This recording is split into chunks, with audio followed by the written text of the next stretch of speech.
누가복음 22장. 유월절이라고 하는 무교절이 다가왔습니다. 대제사장들과 율법학자들은 어떻게 하면 예수님을 죽일까 궁리를 하였습니다. 이는 그들이 사람들을 두려워하였기 때문입니다. 사탄이 12제자 중 하나인 가롯이라고 하는 유다에게로 들어갔습니다. 유다가 대제사장들과 성전 수비대장에게 가서 예수님을 그들에게 어떻게 넘겨줄지를 의논하였습니다. 그들은 기뻐하면서 유다에게 돈을 주겠다고 약속했습니다. 유다도 찬성하고 사람들이 없을 때에 예수님을 그들에게 넘겨줄 적당한 기회를 찾았습니다. 유월절 양을 희생제물로 바치는 무교절이 되었습니다. 예수님께서 베드로와 요한을 보내면서 말씀하셨습니다. 가서 우리가 먹을 수 있도록 유월절을 준비하여라. 이들이 예수님께 물었습니다. 어디에 준비하길 원하십니까? 예수님께서 제자들에게 말씀하셨습니다.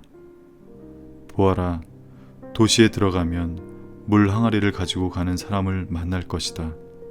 그를 따라 그가 들어가는 집으로 들어가거라. 그리고 집주인에게 말하여라.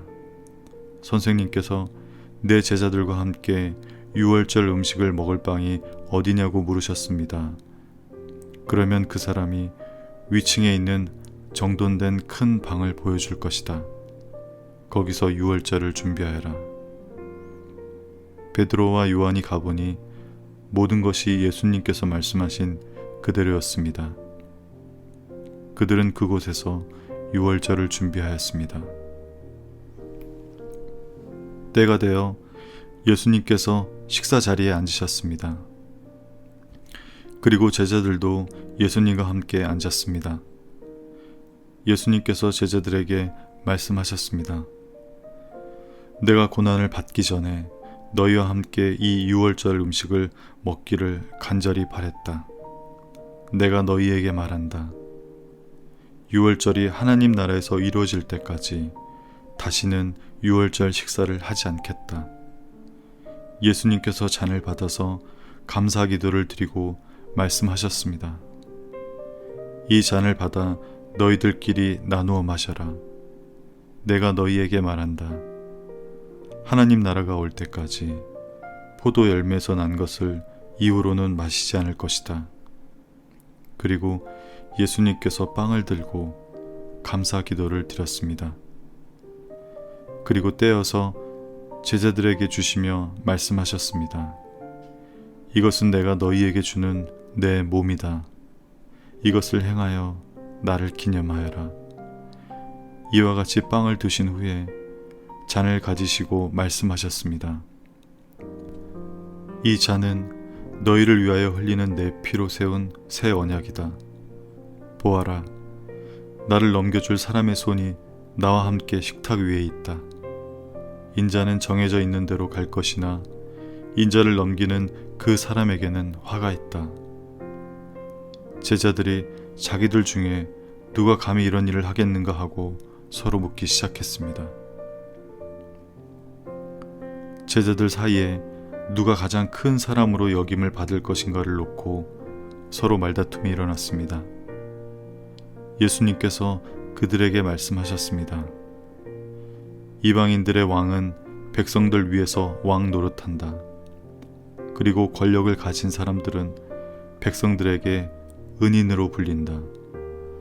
그러나 너희가 그래서는 안 된다. 너희 중에 가장 큰 사람은 가장 어린 사람처럼 되어야 하고 지도자는 종처럼 되어야 한다. 식사 자리에 앉아 있는 사람과 그를 시중 두는 사람 가운데 누가 더 큰 사람이냐? 식사 자리에 앉아 있는 사람이 아니냐? 그러나 나는 섬기는 사람으로 너희 가운데 있다.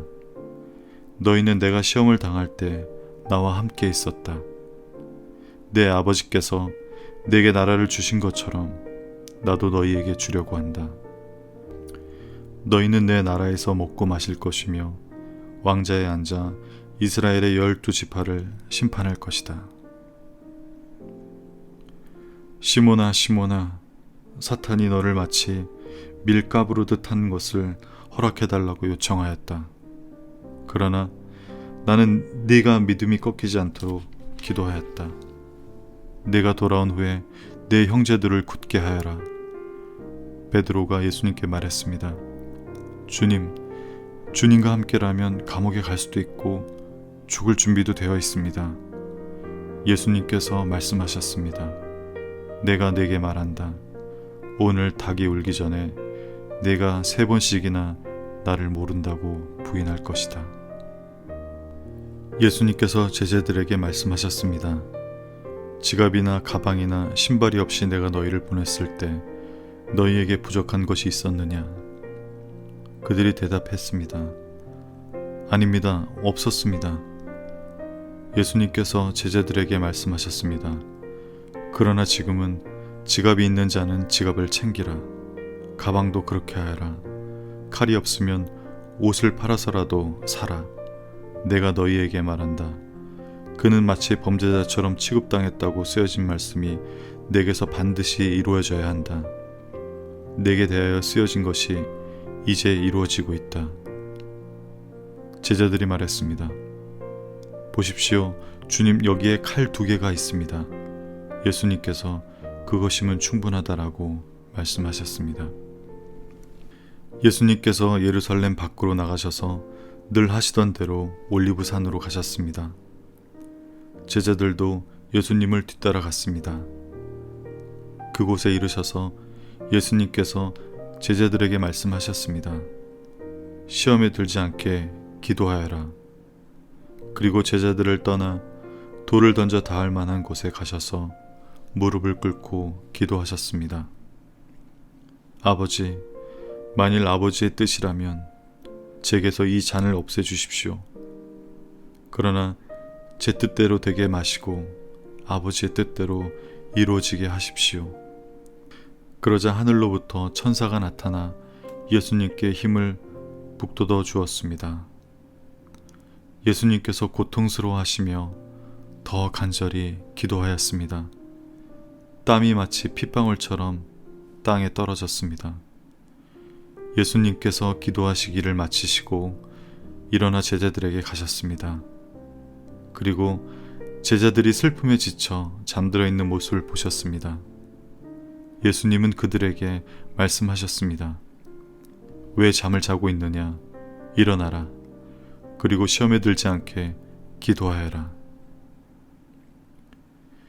예수님께서 말씀하고 계실 때 사람들이 몰려왔습니다. 12제자 가운데 하나이며 유다라고 불리는 사람이 사람들을 이끌고 왔습니다. 그리고 예수님께 입맞추려고 가까이 다가왔습니다. 그러나 예수님께서 유다에게 말씀하셨습니다. 유다야, 입맞춤으로 인자를 넘기느냐? 예수님 곁에 있던 사람들이 돌아가는 상황을 보고 예수님께 말했습니다. 주님, 칼로 이들을 칠까요? 그들 가운데 한 사람이 대제사장의 종의 오른쪽 귀를 칼로 베었습니다. 예수님께서 말씀하셨습니다. 그만두어라. 그리고 그 종의 귀를 만져 고쳐주셨습니다. 예수님께서 체포하려고 온 대제사장과 성전 수비대와 장로들에게 말씀하셨습니다. 강도를 잡듯이 칼과 몽둥이를 가지고 왔느냐? 내가 매일 성전에서 너희와 함께 있었다. 그러나 너희는 내게 손을 대지 않았다. 그러나 지금은 너희의 때, 곧 어둠이 다스리는 때이다. 그들은 예수님을 체포하여 대제사장의 관사로 데리고 갔습니다. 베드로도 그들과 멀찍이 떨어져서 뒤따라 갔습니다. 사람들이 정원 한가운데 불을 피우고 둘러앉았습니다. 베드로도 그들과 함께 앉았습니다. 하녀 하나가 모닥불 곁에 앉아있는 베드로를 보고 노려보면서 말했습니다. 이 사람도 예수와 함께 있었어요. 베드로가 부인하며 말했습니다. 여보시오, 나는 예수를 모로. 조금 후에는 또 다른 사람이 베드로를 보고 말했습니다. 당신도 그들과 한패요.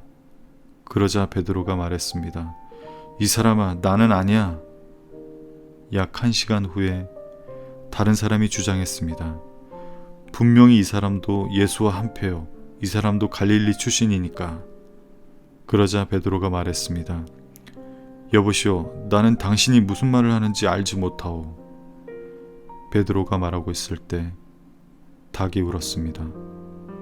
주께서 돌아서서 베드로를 보셨습니다.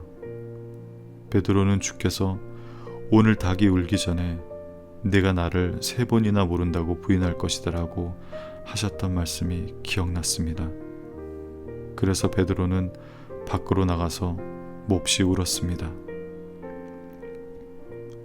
예수님을 지키던 사람들이 예수님을 모욕하고 놀렸습니다. 그들은 예수님의 눈을 가리고 물었습니다. 알아맞혀 보아라. 너를 때린 자가 누구냐? 그 사람들은 여러 가지 말로 예수님을 모독하였습니다. 날이 밝자 백성의 장로들, 곧 대제사장들과 율법학자들이 함께 모였습니다. 그리고 예수님을 그들의 법정으로 데리고 가서 물었습니다. 진정 네가 그리스도인지 우리에게 말해보아라. 예수님께서 그들에게 말씀하셨습니다. 내가 너희에게 말해도 믿지 않을 것이다. 또한 내가 물어도 너희가 대답하지 않을 것이다. 그러나 이제부터 인자가 전능하신 하나님의 오른쪽에 앉게 될 것이다. 그들이 모두 물었습니다. 그러면 당신이 하나님의 아들이요? 예수님께서 그들에게 대답하셨습니다. 내가 그렇다고 너희가 말했다. 그들이 말했습니다. 우리에게 무슨 증거가 더 필요하겠는가? 우리가 직접 이 사람의 입에서 나오는 소리를 들었다.